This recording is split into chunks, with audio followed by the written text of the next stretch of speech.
السلام علیکم ورحمۃ اللہ وبرکاتہ۔ محترم ناظرین، امید کرتا ہوں آپ خیریت سے ہوگے۔ اللہ تعالیٰ آپ کو ہمیشہ خوش رکھے۔ میں ہوں آپ کا میزبان محمد شعیب پونا سے، اور ہمارے یوٹیوب چینل میں آپ کا استقبال ہے۔ محترم دوستو، ایک ویڈیو کئی دنوں سے سوشل میڈیا پر وائرل ہو رہی ہے، جس میں یہ دیکھا جا سکتا ہے کہ ایک شاعرہ چند اشعار پڑھتی ہے، اس کے بعد وہاں جو طلباء موجود ہیں وہ بہت زور زور سے شور مچاتے ہیں۔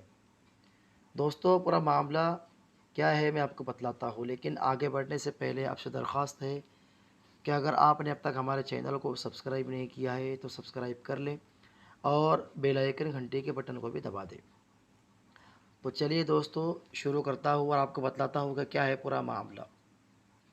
بلکہ جب یہ ویڈیو وائرل ہوئی تو دارالعلوم دیوبند کے مخالفین، جو ہر وقت یہ بہانہ تلاش کرتے رہتے ہیں کہ کس طرح دارالعلوم دیوبند کو بدنام کرے، وہ اسی میں لگ گئے۔ تو دوستو، ایسا ہی کچھ معاملہ اس ویڈیو کے وائرل ہونے کے بعد پیش آیا۔ سوشل میڈیا پر لوگ عجیب عجیب طرح کی حرکتیں کرنے لگے اور طرح طرح کے کمنٹس کرنے لگے۔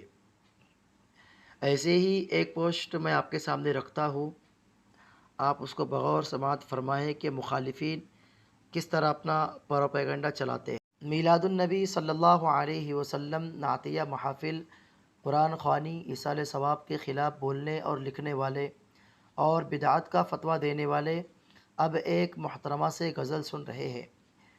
ایک طرف پوری دنیا کے حساس دل مسلمان قضیہ فلسطین اور اہل فلسطین پر ٹوٹے ہوئے غموں کے پہاڑ کو لے کر بہت غمگین ہیں، اور دوسری طرف دلپہ دارالعلوم دیوبند کی عیاشیہ دیوبند مدنی ہال میں ہونے والے مشاعرے کا منظر دیکھ کر شیطان بھی شرما جائے۔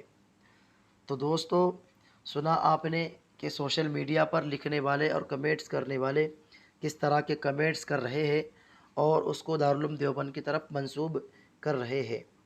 یہ ایک دو پوسٹ نہیں ہے، بلکہ کئی پوسٹیں ہیں جن کو دیوبند اور دیوبند کے طلباء و اساتذہ کی طرف منسوب کیا گیا ہے اور دیوبند کو بدنام کرنے کی سازش کی جا رہی ہے۔ اب کیا ہے اس مشاعرے کی حقیقت، آئیے ہم لوگ جاننے کی کوشش کرتے ہیں۔ دیوبند کے محمود ہال میں منعقد کیے گئے مشاعرے سے متعلق 3 باتیں واضح ہونا ضروری ہے۔ نمبر 1، محمود ہال کا دارالعلوم دیوبند سے کوئی تعلق نہیں، بلکہ وہ ایک ٹرسٹ کے زیر اہتمام چلایا جاتا ہے۔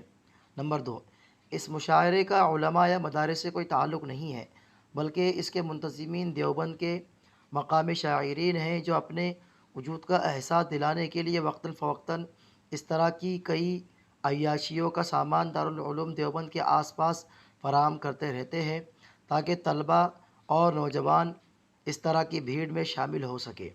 نمبر 3، دیوبند میں صف اول کے شعراء جیسے ڈاکٹر نواز دیوبند، ندیم شاہ دیوبندی، شمس دیوبندی وغیرہ ہمیشہ یہاں کے وقار کا لحاظ رکھتے ہیں، لیکن کچھ شاعر فقط سیاسی نیتاؤں اور مالداروں کو خوش کرنے کے لیے ان کے خرچ پر اس طرح کے چھوٹے موٹے پروگرام کرتے رہتے ہیں تاکہ ان کی کمائی ہو سکے۔ علوم دیوبند کے ارباب مدارس سے میری گزارش ہے کہ جو بھی طلباء نما نوجوان اس مشاعرے میں نظر آ رہے ہیں، اگر وہ مدارس کے طلباء ہیں تو ان کے اوپر فوری طور پر کارروائی ہونی چاہیے۔ ساتھ ہی محمود ہال دیوبند کے ذمہ داران سے گزارش ہے کہ کسی بھی پروگرام کی اجازت دینے سے پہلے اس کی نوعیت معلوم کر لینی چاہیے، تبھی اجازت دی جائے، تاکہ حضرت شیخ الہند رحمۃ اللہ علیہ کے نام سے منسوب اس ادارے کا وقار بحال رہ سکے۔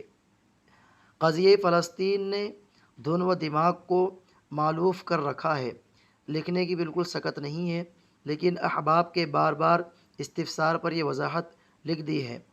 مولوی مہدی حسن عینی، دیوبند۔ تو ناظرین، سنا اپنے دارالعلوم دیوبند کا وضاحتی نامہ جو دارالعلوم دیوبند نے جاری کیا ہے کہ وہاں پر جو مشاعرہ ہوا ہے اس سے دارالعلوم دیوبند کا کوئی تعلق نہیں ہے۔ اور رہی بات طلباء کی، اگر کوئی طلباء اس کے اندر شریک بھی ہے تو ان کے خلاف دارالعلوم دیوبند سخت ایکشن لے گا اور ان کے خلاف کارروائی کرے گا۔ اب اس مشاعرے سے متعلق آپ کا کیا کہنا ہے، ہمیں کمنٹ کر کے ضرور بتائیے اور ہمارے چینل کو سبسکرائب کیجیے۔